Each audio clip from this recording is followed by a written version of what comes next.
Okay, let's talk about dubbing. A lot of people, when they first start out, have difficulty getting uh, dubbing to adhere to their thread, and they end up getting kind of lumpy, bumpy, patchy results when they wind the material on.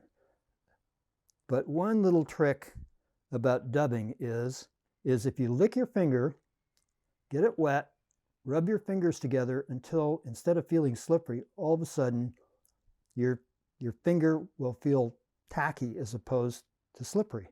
And it's at that point that you can roll the dubbing on and it'll adhere, because it's adhering not so much to the thread, but to itself.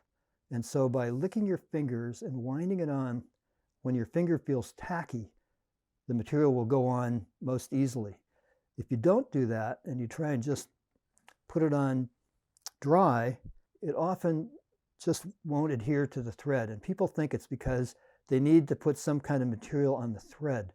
But in truth, it's because they need to get the material to adhere to itself. The other thing to notice is with natural materials, like, say, muskrat, it's short fibered. And if I cut it off,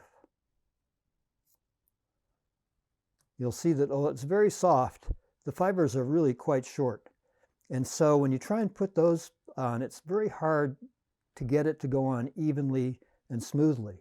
On the other hand, if you take some of this synthetic material that's sold as super fine dubbing, it's long fibered and very fine and much easier to put on the hook, because the way you want to put dubbing on the hook is as thinly as possible, because if you put it on thinly, then when you build the body, you can sculpt the shape and the taper that you want. If you put it on thick, you're liable to get lumps and bumps and ridges.